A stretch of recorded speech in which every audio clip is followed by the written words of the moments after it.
नमस्कार, स्वागत छ यहाँहरूलाई नेपाल अनलाइन स्कुलको युट्युब च्यानलमा। आज हामी कक्षा 10 को अनिवार्य स्वास्थ्य, जनसङ्ख्या तथा वातावरण शिक्षा, जसलाई हामी EPH भनेर भन्छौँ अङ्ग्रेजीमा हो, त्यसको SCE को 2075 सालमा प्रदेश नम्बर 1 मा सोधेका प्रश्न र त्यसको उत्तरहरू हामीले यो भिडियोमा लिएर आएको छौँ। र विशेष गरेर हामीसँग 3 वटा समूहमा प्रश्नहरू छन् र त्यसको उत्तरहरू हामीले यो भिडियोमा हेर्नेछौँ। र प्रश्न 1 देखि 11 सम्म चाहिँ समूहको अन्तर्गत पर्दछ। त्यस्तै गरेर प्रश्न 12 देखि 20 सम्म समूह ख र 21 देखि प्रश्न नम्बर 24 सम्म चाहिँ समूह ग मा पर्दछ है त। ल त्यसरी चाहिँ अङ्कहरू हामीले ल्याउन सक्छौँ त्यो प्रश्नको उत्तरहरू लेखेर। र पहिलो समूह जुन ग्रुप A हो त्यसमा चाहिँ अति छोटो प्रश्न उत्तरहरू हामीले लेख्नुपर्ने हुन्छ। र अब त्यसबाटै हामी अगाडि बढौँ।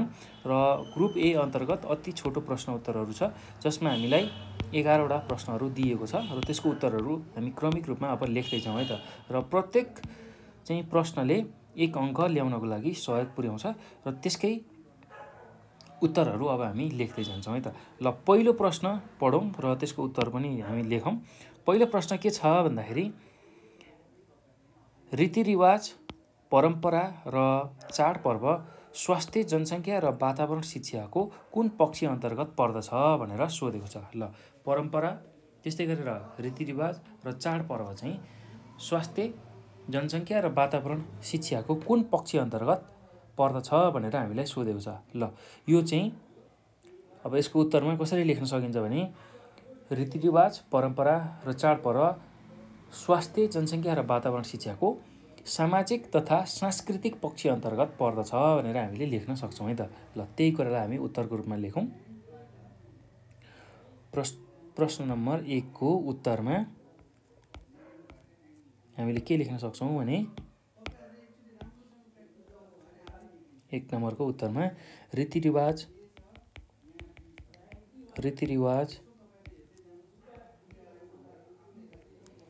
त्यसै गरेर परम्परा र चाडपर्व स्वास्थ्य, जनसङ्ख्या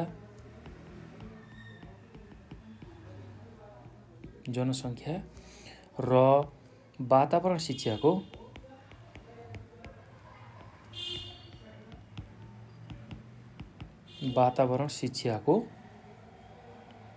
सामाजिक तथा सांस्कृतिक पक्ष अन्तर्गत पर्दछ। सामाजिक तथा सांस्कृतिक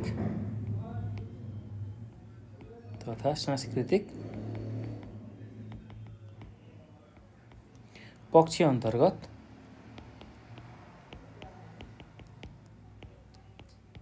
पर्दछ भनेर हामीले लेख्न सक्छौँ है त।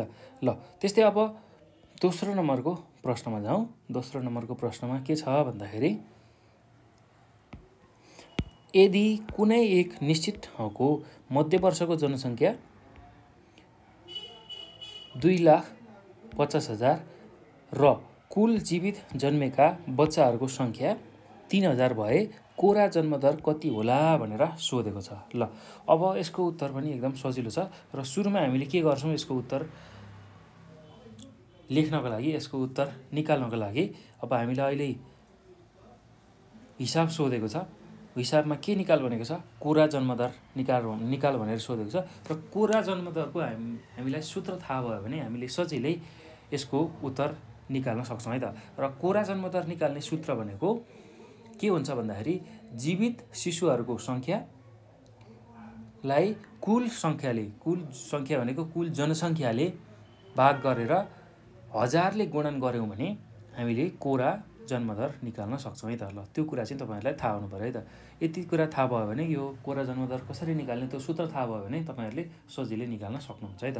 ल अब त्यसकै उत्तरको रूपमा के लेख्न सकिन्छ भने अब सुरुमा हामीलाई के कुराहरू दिएको छ त्यो कुराहरूलाई लेखौँ 2 नम्बरको उत्तरमा। अब यहाँ हामीलाई के कुराहरू दिएको छ भन्दाखेरि कुनै एक निश्चित ठाउँको मध्यवर्षको जनसङ्ख्या। कुनै एक निश्चित ठाउँको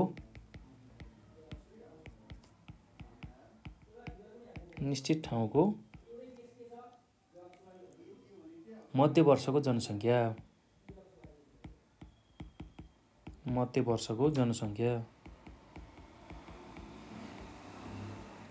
ल कति दिएको छ 2500000 दिएको छ। त्यस्तै अब अर्को कुरा के पनि दिएको छ भन्दाखेरि हामीलाई कुल जीवित जन्मेका बच्चाहरूको सङ्ख्या पनि दिएको छ। त्यसलाई पनि लेखौँ। कुल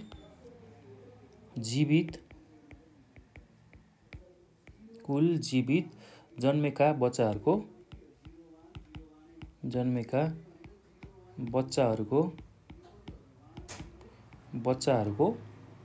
सङ्ख्या कति छ भन्दाखेरि 3000। ल अब त्यो हो भने हामीलाई के निकाल भनेको छ? कोरा जन्मदर। ल यो निकाल्नु पर्नेछ। ल अब कोरा जन्मदरको सूत्र राख्ने बित्तिकै हामीले सजिलै कोरा जन्मदर निकाल्न सक्छौँ है त। ल अब कोरा जन्मदर निकाल्ने सूत्र छ। कोरा जन्मदर निकाल्ने सूत्रमा के छ भन्दाखेरि जीवित शिशुहरूको सङ्ख्या जीवित शिशुहरूको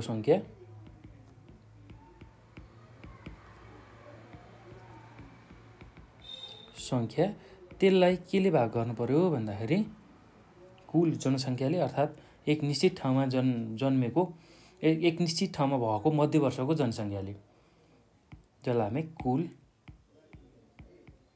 जनसङ्ख्या भनेर भन्छौँ।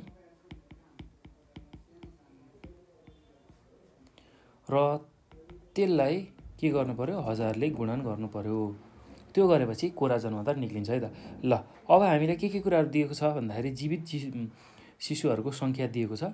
त्यो हाम्रो कति छ? जीवित शिशुको सङ्ख्या भनेको 3000 छ।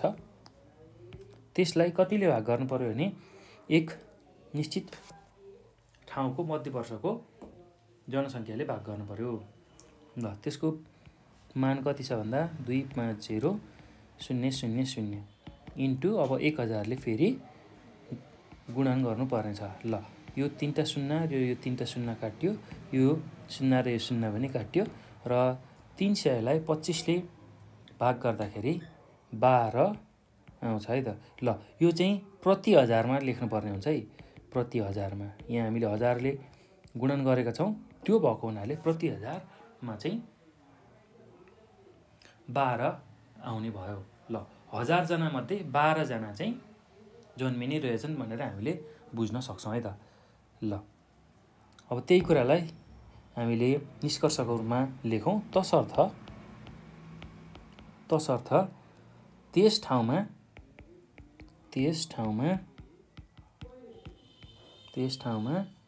प्रति हजार जनसङ्ख्यामा, प्रति हजार भनेको 1000 जनसङ्ख्यामा प्रति हजार जनसङ्ख्यामा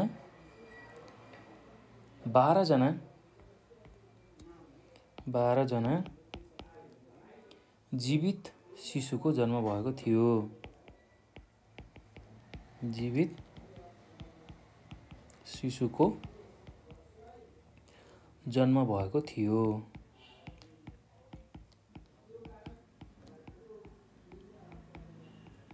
ल यति कुरा तपाईँहरूले लेख्न सक्नुहुन्छ है त। ल अब यो पछि हामी अर्को प्रश्नमा जाउँ। प्रश्न नम्बर 3मा के सोधेको छ भन्दाखेरि प्रश्न नम्बर 3मा जनसाङ्ख्यिक अध्ययनको थालनी कहिलेदेखि भयो भनेर सोधेको छ। ल जनसाङ्ख्यिक अध्ययनको थालनी सन् 1662 देखि भयो भनेर हामीले भन्न सक्छौँ है त। ल त्यही कुरा लेख्न सक्छौँ। ल यसको उत्तरमा के लेखिन्छ भने प्रश्न नम्बर 3को उत्तरमा जनसाङ्ख्यिकी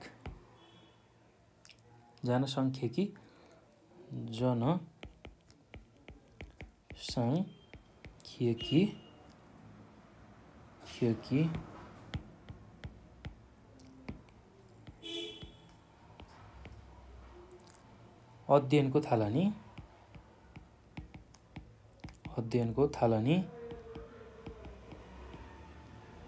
सन् 1662 देखि भयो भनेर हामीले उत्तरको रूपमा लेख्न सक्छौँ है त। ल अब यो पछि हामी अर्को प्रश्नमा जाउँ। अर्को प्रश्न के छ भन्दाखेरि प्रश्न नम्बर 4 मा नेपालमा सबै भौगोलिक प्रदेशहरूमा पाइने साझा चराको नाम के हो भनेर सोधेको छ। ल नेपालको सबै भौगोलिक प्रदेशमा पाइने साझा चराको नाम हो काग। ल काग चाहिँ सबै खालको भौगोलिक प्रदेशमा पाइन्छ है त नेपालमा। ल त्यही कुरालाई हामी लेख्न सक्छौँ। प्रदेश नम्बर सबै प्रदेशमा 7वटा प्रदेशमा र त्यसै गरी सबै भौगोलिक अवस्था जुन तराई हिमाल पहाड सबै ठाउँमा चाहिँ कागलाई पाइन्छ है त। ल त्यही कुरा हामीले उत्तरको रूपमा लेखौँ।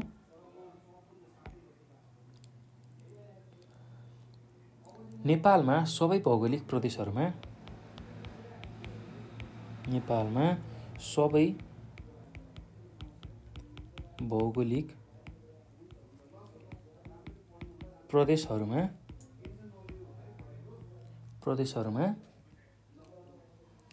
पाइने साझा चराको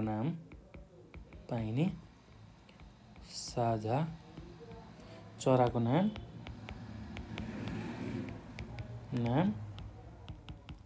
काग हो भनेर हामीले लेख्न सक्छौँ है त। ल त्यस्तै प्रश्न नम्बर 5 मा जाउँ। अब प्रश्न नम्बर 5 मा के छ भन्दाखेरि उच्च मानव विकासको सूचकको मान कति हो भनेर सोधेको छ। ल सबैभन्दा उच्च चाहिँ ह्युमन डेभलपमेन्ट इन्डेक्स भनेर भन्छ हो, त्यसको मान कति हुन्छ भन्दाखेरि 0.700 देखि 1.00 सम्मको हुन्छ है त। ल त्यो कुरा हामीले लेख्न सक्छौँ यसको उत्तरमा। प्रश्न नम्बर 5 को उत्तरमा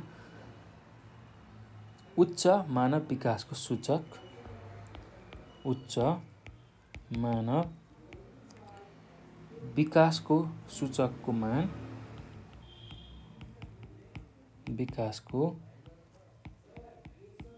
सूचकको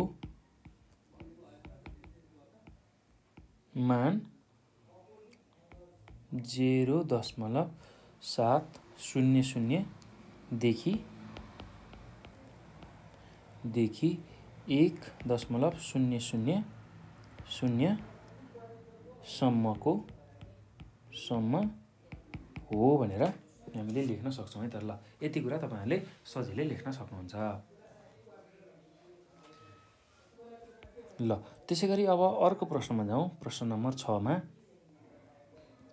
के सोधेको छ भन्दाखेरि नेपालमा कति प्रकारका पारिस्थितिक प्रणालीको पहिचान भएको छ भनेर सोधेको छ। र नेपालमा विशेष गरेर मुख्य पारिस्थितिक प्रणाली हेर्ने हो भने त हामीले जलीय र स्थलीय मात्रै हेर्छौँ र हामीसँग समुद्रको अथवा मरुभूमिको जुन पारिस्थितिक प्रणाली छैन। र विशेष गरेर हेर्ने नै हो भने 118 प्रकारका पारिस्थितिक प्रणाली चाहिँ पहिचान भएको चाहिँ छ है त। र त्यही कुरा चाहिँ हामीले लेख्छौँ। ल 6 नम्बरको प्रश्नको उत्तरमा हामीले के लेख्छौँ भने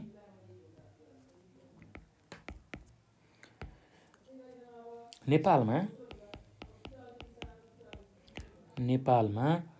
118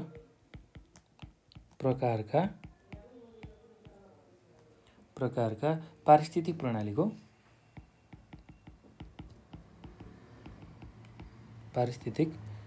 प्रणालीको पहिचान भएको छ।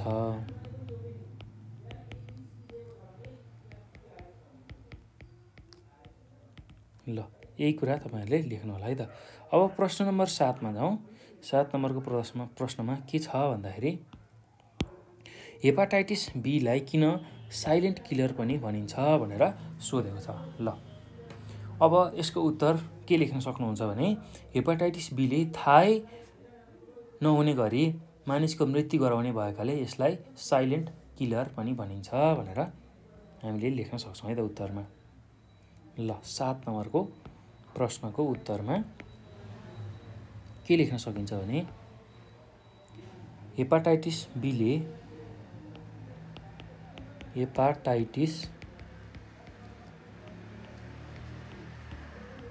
बीले थाहा नै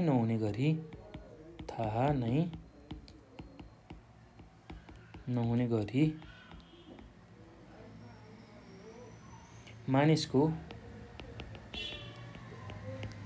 मानिसको मृत्यु गराउने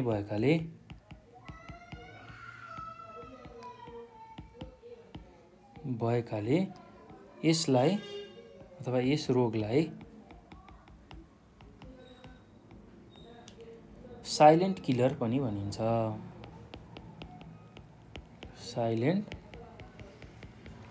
किलर पनि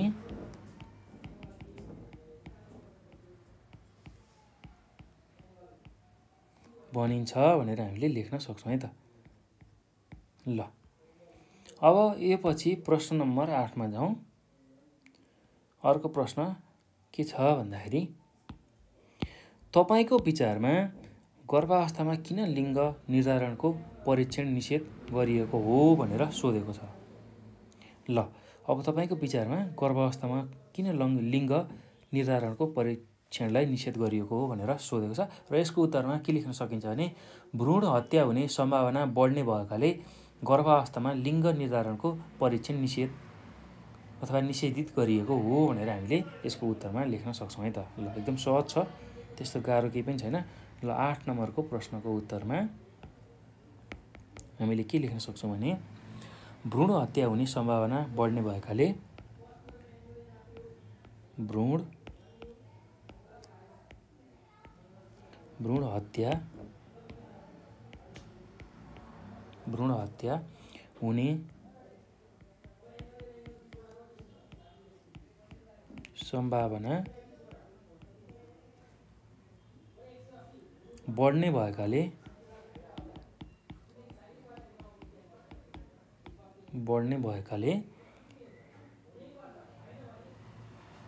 गर्भावस्थामा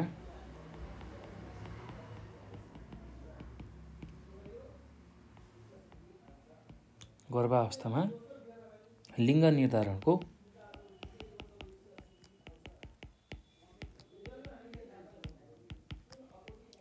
निर्धारणको परीक्षण निषेधित गरिएको हो।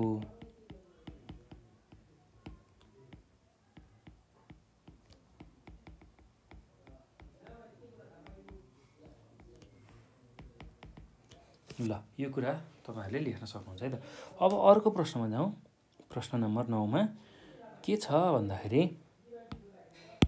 किन कन्डमलाई सबैभन्दा भरपर्दो परिवार नियोजनको अस्थायी साधन मानिन्छ। तपाईको एक विचार राख्नुहोस् भनेर सोधेको छ। ल हेर्नुस् त, कन्डमलाई सबैभन्दा भरपर्दो परिवार नियोजनको अस्थायी साधनको रूपमा मानिन्छ। अब यसको बारेमा तपाईहरुले एउटा विचार चाहिँ लेख्नुपर्ने हुन्छ है त।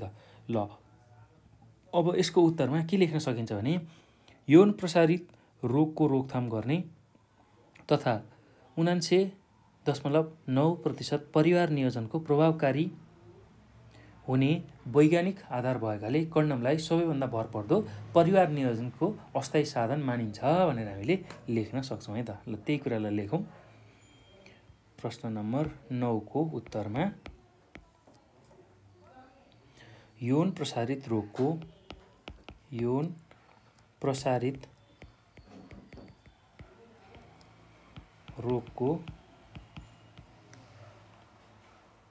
रोकथाम गर्ने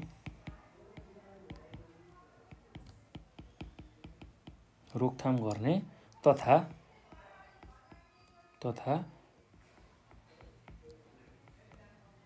79.9% परिवार नियोजन प्रभावकारी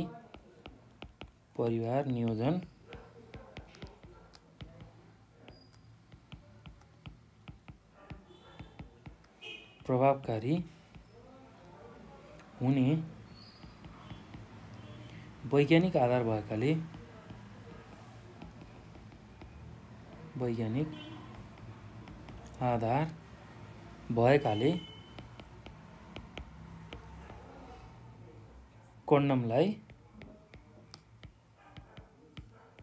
कन्डमलाई सबैभन्दा भरपर्दो परिवार नियोजनको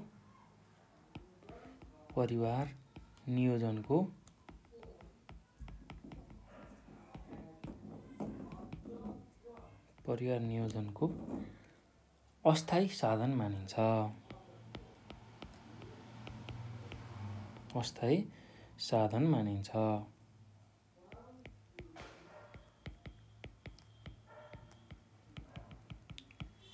ल यति कुरा लेख्न सक्नुहुन्छ है त।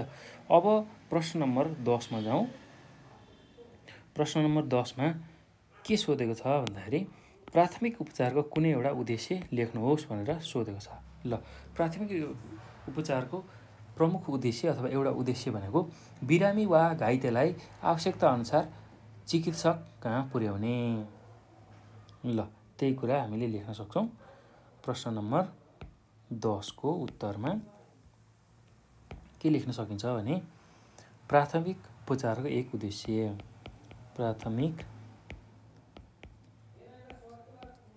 उपचारको एक उद्देश्य त्यसमा के लेख्न सकिन्छ भने बिरामी वा घाइतेलाई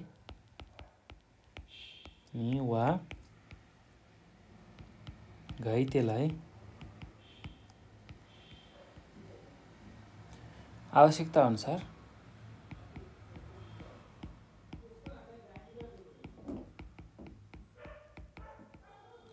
अनुसार चिकित्सक कहाँ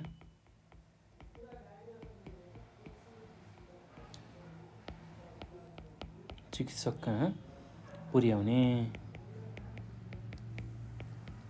ल यति कुरा हामीले लेख्न सक्छौँ है त। अब 11 नम्बरको प्रश्नमा जाउँ। 11 नम्बरको प्रश्नमा के छ भने करेन्ट लाग्दा कुन अङ्गमा पहिला असर गर्दछ भनेर सोधेको छ। ल करेन्ट लाग्दाखेरि तपाईँहरूले याद गर्नु होला जहिले पनि मुटुमा असर गर्छ है। पहिला चाहिँ मुटुमा असर गर्दछ। करेन्ट लाग्दा चाहिँ मुटुमा असर गर्दछ भनेर हामीले यसको उत्तरमा लेख्न सक्छौँ है त। ल 11 नम्बरको प्रश्नको उत्तरमा करेन्ट लाग्दा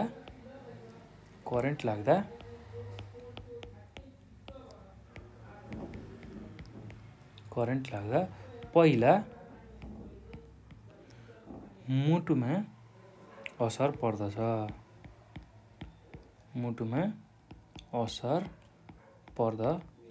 भनेर हामीले लेख्न सक्छौँ। ल अब यो सँगसँगै समूह क को सबै प्रश्न र त्यसको उत्तरहरू हामीले हेऱ्यौँ। अब हामी यो पछि समूह ख अन्तर्गतको प्रश्न र त्यसको उत्तरहरू हेर्नेछौँ है त। समूह ख अन्तर्गतको प्रश्न र त्यसको उत्तरहरू हेर्नेछौँ। ल अब छोटो प्रश्न उत्तरमा हामी प्रवेश गरेका छौँ र पहिलो प्रश्न के छ भन्दाखेरि